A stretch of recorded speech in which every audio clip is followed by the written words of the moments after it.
Assalamualaikum warahmatullahi wabarakatuh. Selamat datang di YouTube kami, Syamul Hasim. Dan juga selamat datang di topik kita kali ini tentang pengembangan bahan ajar. Teman-teman YouTube yang dirahmati Allah, pada kesempatan kali ini kita berbicara tentang pengembangan bahan ajar. Itu melibatkan sejumlah langkah yang harus ditempuh oleh seorang penyusunnya. Menurut Depdiknas, ada 3 pokok yang perlu dilalui untuk mengembangkan bahan ajar itu, yaitu yang pertama, analisis kebutuhan bahan ajar. Terus yang kedua, memilih sumber belajar, dan yang ketiga adalah menyusun bahan ajar. Pada kali ini kita akan membicarakan satu persatu gitu ya. Yang pertama, analisis kebutuhan bahan ajar.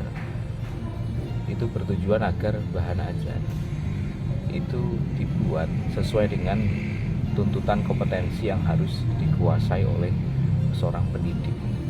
Analisis ini meliputi beberapa hal, yaitu seperti halnya menganalisis kurikulum.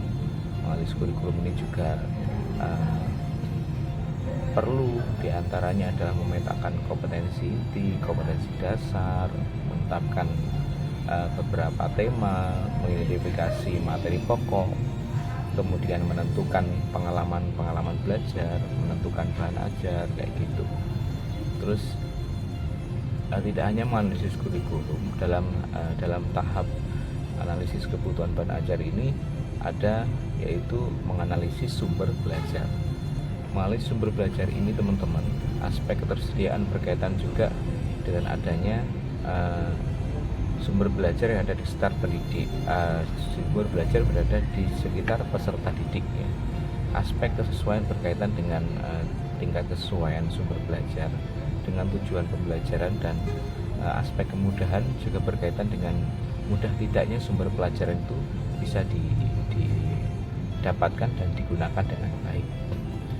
Terus selanjutnya juga perlu yang kedua tadi adalah menganalisis, memilih sumber belajar. Memilih sumber belajar, teman-teman, ini perlu diperhatikan dan perlu dengan sungguh-sungguh diperlukan, yaitu guna untuk menyeleksi atau menyaring terhadap sumber belajar itu. Pemilihan ini dilakukan dengan mempertimbangkan kesesuaian tujuan pembelajaran yang telah ditetapkan sebelumnya. Beberapa tokoh ini juga memberikan kriteria dalam memilih sumber belajar. Kriteria yang saya tahu adalah yang pertama, kriteria secara umum, dan yang kedua adalah kriteria secara khusus. Teman-teman yang dirahmati Allah, kriteria secara umum ini adalah meliputi apakah ini praktis, mudah dicari atau enggak.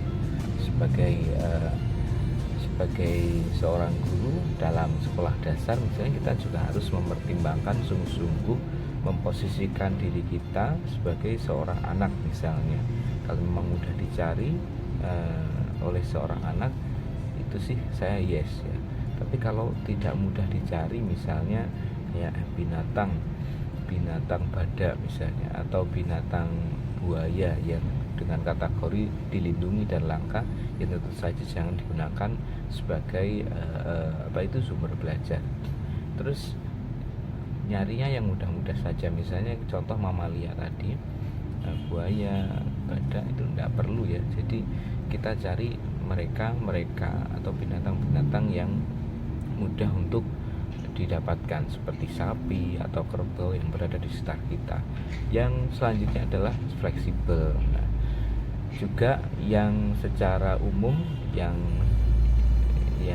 tidak ketinggalan adalah ekonomis atau terjangkau harganya gitu. Nah, kita lanjut tentang kriteria khusus, yaitu meliputi motivasi. maksud saya adalah apakah sumber belajar itu dapat memotivasi peserta didik untuk lebih semangat belajar, apakah mendukung kegiatan belajar kayak gitu. Itu juga harus diperhatikan dalam adanya memilih sumber belajar. Yang perlu diperhatikan lagi adalah apakah itu juga karena memang kurikulum K13 atau kurikulum terbarukan ini mengedepankan problem learning, jadi diharapkan sumber belajar ini mampu membantu mengatasi masalah belajar peserta didik, dan yang terakhir dapat meningkatkan prestasi peserta didik tersebut. Teman-teman yang dirahmati Allah, yang terakhir, yang ketiga, yaitu kita perlu menyusun peta bahan ajar. Kegunaan dari peta bahan ajar ini yaitu mengetahui jumlah bahan ajar yang harus ditulis, kemudian mengetahui urutan bahan ajarnya untuk menentukan prioritas penulisan, dan untuk menentukan sifat bahan ajar. Apakah ini nantinya adalah bisa berkaitan dengan bahan ajar yang lain atau dependent, dan apakah ini berdiri sendiri atau independen, gitu. Saya kira itu saja yang kita sampaikan tentang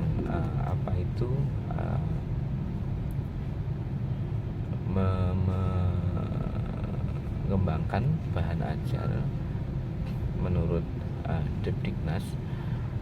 Kurang lebihnya mohon maaf. Silakan teman-teman nanti dalam kesempatan selanjutnya menyampaikan informasi yang telah diperoleh dari sumber yang lain di kolom komentar. Kurang lebihnya mohon maaf. Assalamualaikum warahmatullahi wabarakatuh.